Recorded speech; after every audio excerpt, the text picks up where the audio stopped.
Rachel Reeves just said a lot of words that most people will never sit through. I set an ambitious target of £14 billion of efficiencies per year by 2029. Let alone understand. MPs are pretending they get it. Most people at home are thinking, all right, but is this actually going to make my life easier or harder?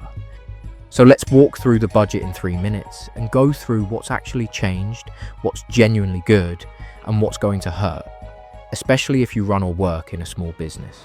Here's the big picture in under 30 seconds. The government's own forecasters are saying the economy will grow, but slowly. The overall tax burden is heading to record highs over the next few years, and debt is already very high, so they don't want to just keep borrowing. So Reeves has basically chosen a path of no big cuts, keep the markets calm, and pay for things with higher taxes over time. You might agree with that, you might hate it, but that's the frame. The most important decision is really simple.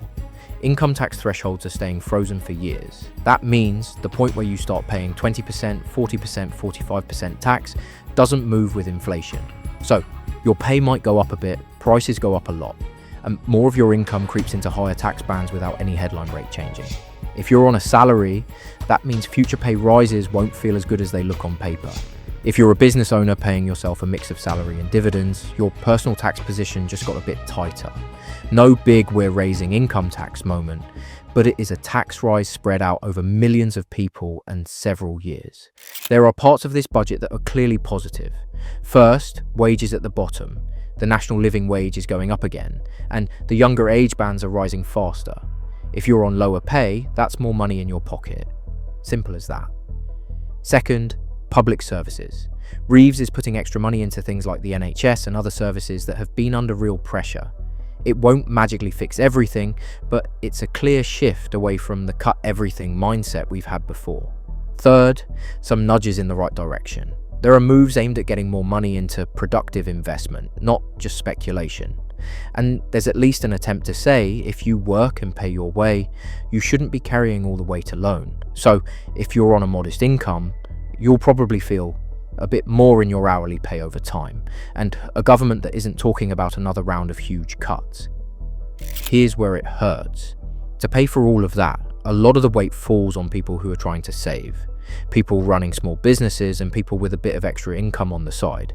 Things like pensions, using salary sacrifice to put money into a pension becomes less tax efficient above a certain level. So if you've been putting extra in, some of the advantage gets shaved off. Dividends, savings interest, and rental income, taxes on those are going up. That hits small business owners who pay themselves partly in dividends and people with a buy-to-let or some investments. ISAs and savings rules. Future changes to ISA limits and structures mainly affect people who are doing the sensible grown-up thing and trying to build a cushion. If you're genuinely wealthy with a team of planners, you can usually rearrange things. If you're a normal person or an SME owner using whatever HMRC gives you, you just pay more. What this means, if you run a small business. If you're a business owner, here's how this budget feels in practice. Staff cost more, minimum wage is higher, and because thresholds are frozen, staff need bigger rises just to feel the same in their pocket. You cost more. Your mix of salary, dividends, and pension contributions is being nudged to a higher effective tax rate. The running costs creep up. Things like future road charges on electric vehicles, national insurance, and the usual rent/energy/rates all nibble away at margin. There's no single, huge, you're finished moment in this budget. It's more like another turn of the screw on a system that was already tight. Big companies deal with that by moving routine work offshore, using software and AI in the boring middle of their workflows, and having entire teams whose job is, don't let tax and regulation hurt us too much. Most small UK businesses don't have any of that. They just get the new rules, the new rates, and the new costs. What should a normal person take away from this? If you've drifted in and out, here's the simple version.